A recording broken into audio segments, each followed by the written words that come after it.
പ്രതിക്കൂട്ടിലാക്കേണ്ടത് പോലീസിനെയോ കൃഷ്ണദാസിനെയോ എന്നാണ് super prime time അടുത്തതായി ചർച്ച ചെയ്യുന്നത്. ഈ നിർണായകമായ ഘട്ടത്തിലേക്ക് കൃഷ്ണദാസിനെ കൊണ്ടെത്തിച്ച, ശ്രീജിത്ത് തന്നെ പറഞ്ഞ ആ കോടീശ്വരനെ വിയൂർ ജയിലിലേക്ക് എത്തിച്ച കാരണക്കാരൻ, ജീവിച്ചിരിക്കുന്ന ജിഷ്ണു പ്രണോയി, ഷഹീദ് ഷൗക്കത്ത് ഇപ്പോൾ ടെലിഫോൺ ലൈനിലുണ്ട്. ഷഹീദിലേക്ക് പോകുന്നതിന് മുൻപ് രഞ്ജിത്ത് മാരാറിലേക്ക്.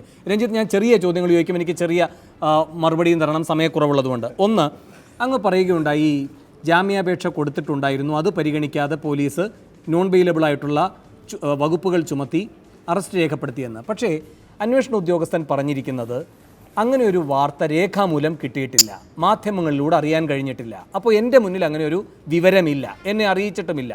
പിന്നെ കൂടുതൽ ചോദ്യം ചെയ്തതിൻ്റെ അടിസ്ഥാനത്തിലാണ് കൂടുതൽ വകുപ്പുകൾ ചുമത്തുന്നത്. അത് അന്വേഷണത്തിൻ്റെ ഒരു പുരോഗതിയാണ്. അതിനുള്ള മറുപടി അതിൽ വേണു, ഈ കൃഷ്ണദാസിൻ്റെ കേസ് മാത്രമായിട്ട് എടുക്കരുത്. ഈ ഒരു കുറച്ച് നാളായിട്ട് പോലീസ് എങ്ങനെയാണ് പെർഫോം ചെയ്യണമെന്നുള്ളത് നോക്കണം.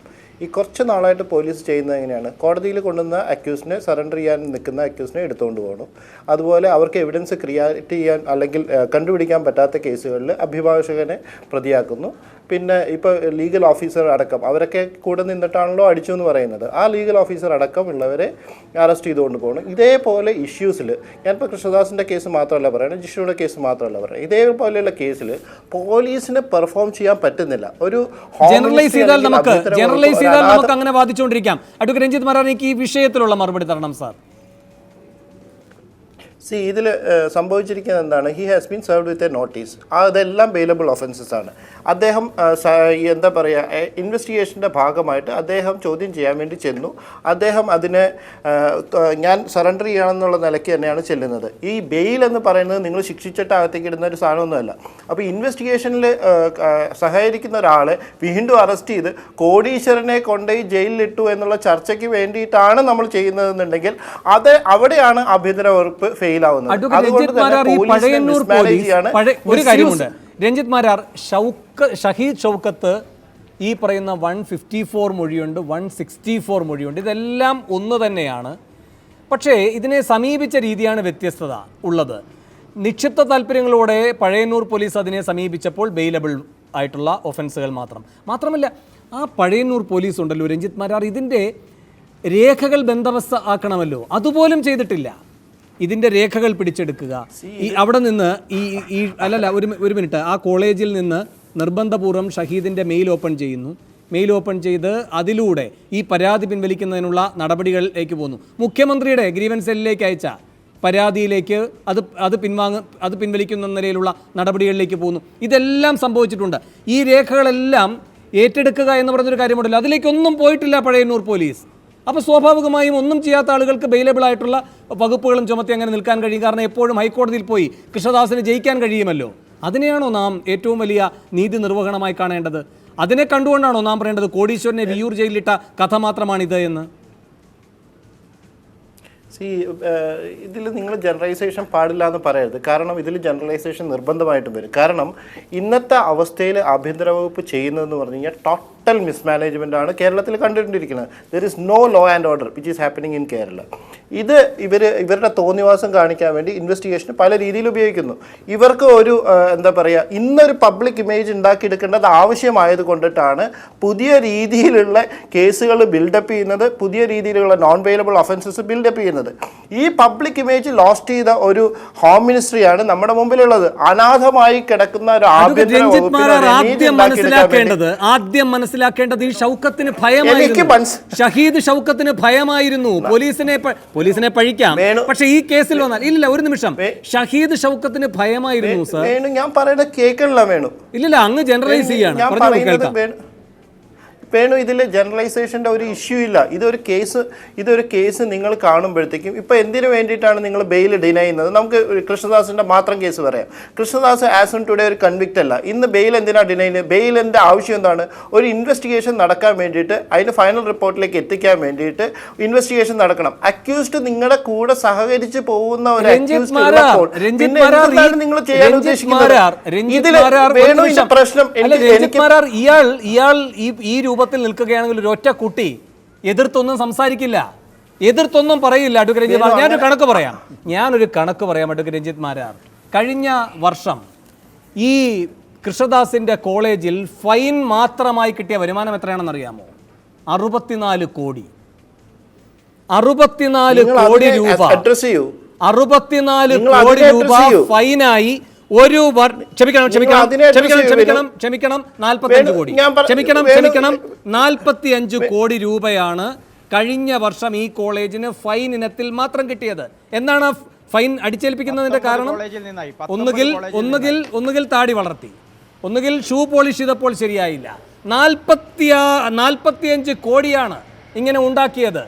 ഇത്തരമൊരു സംവിധാനമാണ് കോളേജ് എന്ന പേരിൽ ഇവിടെ പ്രവർത്തിച്ചുകൊണ്ടിരിക്കുന്നത്. അവിടെ ഇയാൾക്കെതിരെ ആരെങ്കിലും പരാതി പറയുമോ? ഞാനിത് ജസ്റ്റ് പറയണതുകൊണ്ട് ഫുള്ളായിട്ട് കേൾക്കണം. നമ്മളിത് ഒരു ഇഷ്യൂ അഡ്രസ്സ് ചെയ്യുമ്പോഴത്തേക്കും നമ്മൾ പറയുന്നത് 44 crores ഫൈനായിട്ട് വന്നു എന്നുള്ളത്. ഇന്ന് വരെ പരാതി ഉണ്ടായിരുന്നില്ല. ഇപ്പോൾ ഒരു ഇഷ്യൂ വന്നപ്പോൾ അത് പരാതിയായിരുന്നു വന്നു, അത് നമ്മൾ അഡ്രസ്സ് ചെയ്തേ പറ്റുള്ളൂ. ഇപ്പോൾ വേണു എന്താ ചെയ്യുന്നത്? എന്നോട് സെയിം തിങ് ആണ് വേണു ചെയ്യുന്നത്. ഞാൻ പറയാം, എനിക്കൊരു അക്യൂസിൻ്റെ ഒരു ഇഷ്യൂസ് വരുമ്പോഴത്തേക്കും എനിക്ക് നിയമം അനുസരിച്ചിട്ടുള്ള കാര്യങ്ങളെ പറയാൻ പറ്റുള്ളൂ. വേണുവിൻ്റെ ഒരു സ്റ്റോറി കൃഷ്ണദാസ് അവിടെ നിൽക്കുമ്പോൾ ഉണ്ടാകുന്നതാണ് ഈ കാര്യങ്ങളെല്ലാം. കൃഷ്ണദാസിനെ അതേപോലെ തന്നെ നിലനിർത്തി അദ്ദേഹം ഈ ക്രിമിനൽ നീതിന്യായ വ്യവസ്ഥയുമായി സഹകരിക്കുന്നു എന്ന് രഞ്ജിത്ത് മാരാർ പറഞ്ഞാൽ കാര്യം നടക്കില്ല. രഞ്ജിത്ത്, ആരും പുറത്തേക്ക് വരില്ല, കാര്യങ്ങൾ പറയില്ല. വേണുവിന് വേണ്ടിയിട്ട് പറയാം, കൃഷ്ണദാസ് ഈ ലോകത്തുള്ള ഏറ്റവും വലിയ ക്രിമിനലാണ്. എന്റെ കൂടെ 10 പേരെ കൊണ്ട് പറയിപ്പിക്കാം.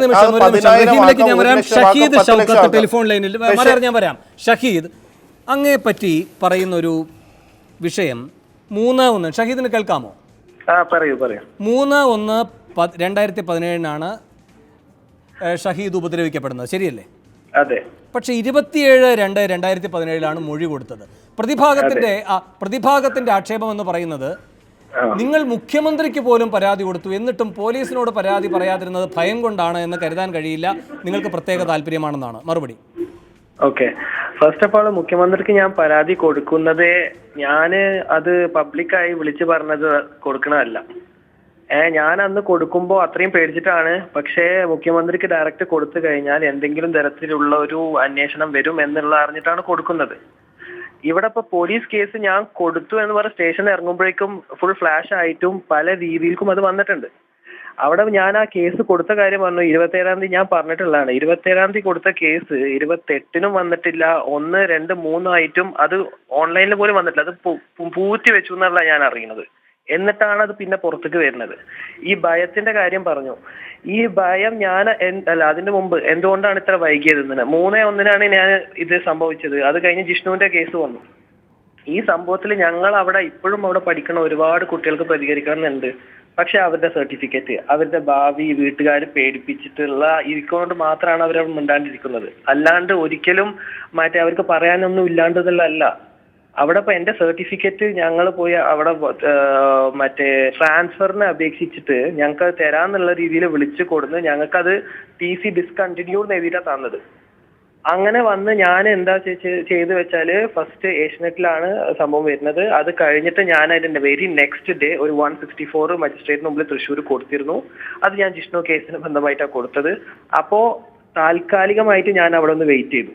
അത് എന്തിനാ വെച്ചാല് ഈ കേസിലുള്ളത് ഒരു കോഗ്നിസബിൾ ഷഹീദ് ഒരു സംശയം ഈ പഴയന്നൂർ പോലീസിന്റെ മുൻപാകെ ആണല്ലോ ഈ പരാതി കൊണ്ടുപോയി കൊടുക്കുന്നത്. അന്ന് ഇല്ലാത്ത 365 384 അത് അന്ന് ഒഴിവാക്കപ്പെട്ടത് എന്തുകൊണ്ടാകാം? ഓക്കെ, ഞാനൊരു കാര്യം ചോദിച്ചു നോക്കാം. ഇവിടെ വകുപ്പുകൾ ഇടുന്നത് പോലീസാണ്. നമ്മൾ അവിടെ പോയി പറഞ്ഞു കൊടുക്കുന്ന കാര്യങ്ങളാണ്. ഞാൻ ഈ മുഴുവൻ കാര്യം ഇനി അത് പോട്ടെ, ഞാൻ 27-ാം തീയതിയാണ് കേസ്. അല്ലല്ല, ഒരു നിമിഷം. ഇപ്പോ ഇന്ന് ഷഹീദ് ഹൈക്കോടതിയിൽ ഉണ്ടായിരുന്നല്ലോ. നാളെ പരീക്ഷയുമാണ്, അതിന്റെ തിരക്കുകളുണ്ട്, എല്ലാം മനസ്സിലാക്കുന്നു ഷഹീദ്. പക്ഷേ ഈ ഹൈക്കോടതിയിൽ പോലും ഇത് കേൾക്കുകയാണ്, പരാതിക്കാരൻ ഇല്ലാത്ത പരാതി പോലീസിന് എന്തുകൊണ്ട് എന്ന്. ആ ഒറ്റ കാരണം കൊണ്ടാണ് ഇന്ന് ഞാൻ രാവിലെ 8 മണിക്ക് അവിടെ എത്തി. ഇവിടുന്ന് ഞാൻ 5 മണിക്ക് ഇറങ്ങിയിട്ട് ഞങ്ങൾ 8 മണിക്ക് ഹൈക്കോർട്ടിൽ എത്തിയതാണ്.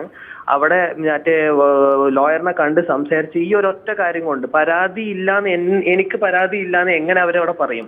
എന്ന് വെച്ചാൽ ബലാത്കാരമായി തട്ടിക്കൊണ്ടുപോയി എന്ന് പറയുന്ന ആക്ഷേപം കൃത്യമായിട്ട്. അതായത് ഞാൻ ഇതാണ് ചോദിക്കുന്നത്, ഞാൻ അതാണ് സൂചിപ്പിക്കാൻ വന്നത്. 27-ാം തീയതി ഞാൻ പഴയന്നൂർ കേസ് കൊടുത്ത്. പക്ഷേ ഞാൻ 16-ാം തീയതി 164 കൊടുത്തതിൽ കൃത്യമായിട്ട് ഞാൻ കൊടുത്തിട്ടുണ്ട് എല്ലാം. അപ്പൊ ഞാൻ ഇനി ഈ പഴയന്നൂർ പോലീസുകാർ അല്ല ചെയ്തതെന്ന് എങ്ങനെ ഇപ്പൊ നിങ്ങൾക്ക് പറയാൻ പറ്റുക?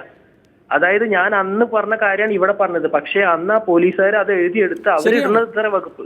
ശരിയാണ്. അവർക്ക് എന്നിട്ട് ഞാൻ ചോദിച്ചു, ഞാൻ അതിന്റെ ഒരു കോപ്പി ചോദിച്ചപ്പോ അന്ന് തന്നിട്ടില്ല. 24 മണിക്കൂർ പറഞ്ഞു. ഞാൻ 24 മണിക്കൂർ തന്നെ വിളിച്ചു, അപ്പോഴും തന്നിട്ടില്ല.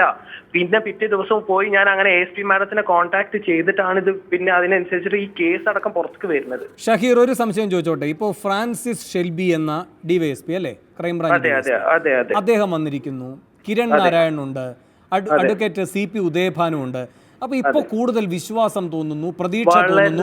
അതുകൊണ്ടാണ് താങ്കൾ ഇതിനൊക്കെ ഇറങ്ങി പുറപ്പെടുന്നത്, ശരിയാണോ? അതെ, വളരെ ശരിയാണ്. ഈ ഫ്രാൻസിസ് ഷെൽബി പറഞ്ഞ DYSP ക്രൈംബ്രാഞ്ച് സാറ് 14-ാം തീയതി എന്നെ വന്ന് പെട്ടെന്ന് രാവിലെ വിളിച്ച് സംസാരിച്ചിട്ട് എനിക്ക് സത്യം പറഞ്ഞാൽ ഞാൻ വിശ്വസിച്ചത്, ഞാൻ എല്ലാവരും പറയും, ഞാൻ വിശ്വസിച്ചത് ഇന്നലെ എന്നെ വിളിച്ച് സ്റ്റേഷനിലേക്ക് വരണമെന്ന് പറഞ്ഞു. അങ്ങനെ ഞാൻ പകുതി വഴി എത്തുമ്പോഴേ പറഞ്ഞ് ഇങ്ങനെ കൃഷ്ണദാസിനെ അറസ്റ്റ് ചെയ്തു. ഞാൻ വിശ്വസിച്ചില്ല. ഞാൻ 3-4 പ്രാവശ്യം ചോദിച്ചിട്ടാണ് അത് എനിക്ക് പോലും അത് വിശ്വസിക്കാൻ പറ്റിയത്. അതിൽ കയറി ഉടനെ സാർ എൻ്റെ അടുത്ത് ചോദിച്ചത് നിനക്ക് ഇപ്പൊ ഞങ്ങൾ വിശ്വാസം ഉണ്ടോ എന്നുള്ളതാണ്.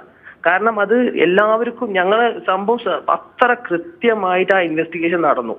അതായത് വെറും 6 ദിവസം കൊണ്ട് സാറിന് മനസ്സിലായി.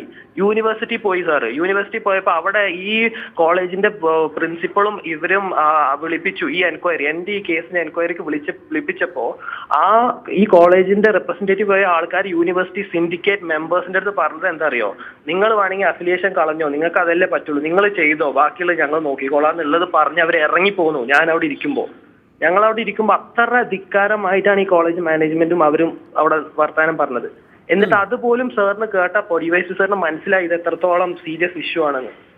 അങ്ങനെ ഇനിയിപ്പോ ഇനി ഒരു മിനിറ്റ്, അതായത് കൂടെ ഇനിയിപ്പോ എന്തുകൊണ്ട് അറസ്റ്റ് ചെയ്തു എന്ന് ഇപ്പൊ ആരോ ഏതൊരു അഡ്വക്കേറ്റ് അവിടെ പറഞ്ഞു കീഴടങ്ങിയത് എന്ന്. അത് എങ്ങനെ കീഴടങ്ങി എന്നുള്ളതും ഇതിപ്പോ എവിടെയെങ്കിലും ഒരു സൂചന ഇവരാകെ 7-8 പേരാണ് ഈ ഇത് മറ്റേ അവർ ഇൻവെസ്റ്റിഗേഷൻ ഈ ടീമിലുള്ള 8 പേരോ ഒറ്റയാണ് ഈ കാര്യങ്ങൾ അറിഞ്ഞിട്ടുള്ളൂ. അത് പുറത്തു പോയിട്ടുണ്ടെങ്കിൽ കൃഷ്ണദാസിനെ ഒരിക്കലും പിടിക്കാൻ പറ്റൂല. ശരിയാണ് ഷഹീർ, ഒരിക്കലും പറ്റില്ല. ശരി ഷഹീർ, ഒരു കാര്യം കൂടി. ഇവിടെ ജസ്റ്റിസ് എബ്രഹാം മാത്യു അന്ന് നെല്ലിയാമ്പതിയിലെ പഠന ക്യാമ്പിൽ വന്നപ്പോൾ ഷഹീറും ഉണ്ടായിരുന്നല്ലോ. ഉണ്ടായിരുന്നു. ഞാനാണ് അവിടെ MOC ചെയ്തത്. ഞാനും ഈ പ്രതിയിലുള്ള സുചിത്ര മാം എന്ന് പറഞ്ഞ ഞങ്ങൾ അങ്ങനെ ഒരു പരിചയമുണ്ട്. ഞങ്ങൾ രണ്ടുപേരും അവിടെ MOC ചെയ്യണത് ബാർ കൗൺസിൽ ഓഫ് ഇന്ത്യ നടത്തിയ പരിപാടിയാണ്. നെല്ലിയാമ്പതി വെച്ചാണ് പരിപാടി. ശരി ഷഹീർ, അങ്ങനെ ആ ഒരു പരിപാടിയിൽ പങ്കെടുത്തു എന്നതുകൊണ്ട് ജസ്റ്റിസ് എബ്രഹാം മാത്യുവിൽ നിന്ന് നീതി കിട്ടില്ല എന്ന ഒരു ആശങ്ക ഉണ്ടോ ഷഹീറിന്? ഞാൻ സത്യം പറഞ്ഞാൽ എനിക്ക് ഇതിൽ വന്നൊരു സംശയം എന്നുള്ളതല്ല. ഞാനിപ്പോ അത് ഒരിക്കലും കോടതിയെ അഭിമാനിക്കുക അല്ലെങ്കിൽ ആ ഒരു റെസ്പെക്ട് ഇല്ലാണ്ട് ഞാൻ പറയല്ല. ഇത് കണ്ടക്ട് ഓഫ് കോർട്ട് പേടിച്ചിട്ടാണ് ഞങ്ങളും പോലും ഇത് പറയാത്തത്.